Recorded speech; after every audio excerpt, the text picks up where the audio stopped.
Welcome into this special edition of Extra Innings. I'm joined today by graduate pitcher Brandon Shileikis. Brandon, thanks for being here. Thanks for having me. So far throughout your career as a Bobcat, you've battled through multiple injuries. Sophomore year, you didn't play, had the Tommy John.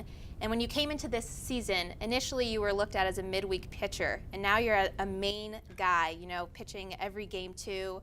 What did you do to prepare yourself to get to that main starting position?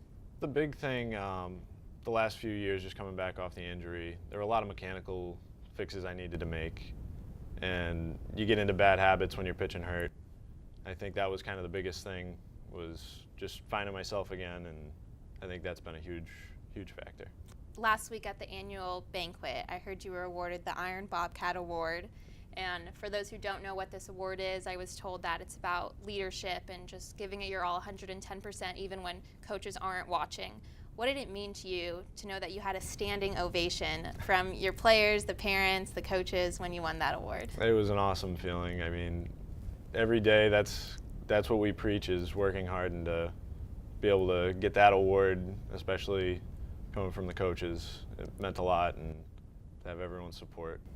Your father has been battling a severe sickness this past year, and that you have found a way to pay a special tribute to him before every game. So if you could tell me about that, I would love to hear about it. Yeah, no, every game I go out, and in center field I put his initials, and then I do my grandfather's initials on the mound.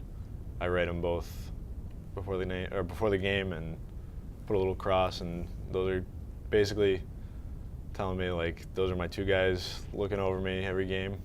And have both of them instilled sort of a fire in you, and give you that confidence to go out on that mound and perform like you have done so well this season? Yeah, no, my grandfather from a young age, he was always behind me, bringing me to pitching lessons, hitting lessons, everything.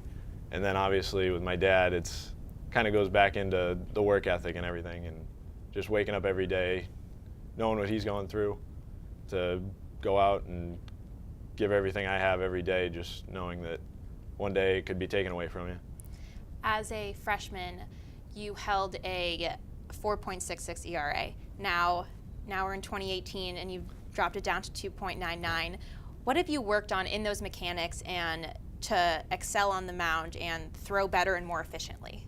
The biggest thing was I never really got into my lower half well. Coach Eags noticed it, and that was something that we worked on all off season, and I've been working on it religiously, even in season, with different training techniques and whatnot, and I think that's really been beneficial. Looking at now the whole team, the whole picture, you guys are still atop the totem pole, clinching that first place spot. What is it about this team and the will you have to just keep producing win after win?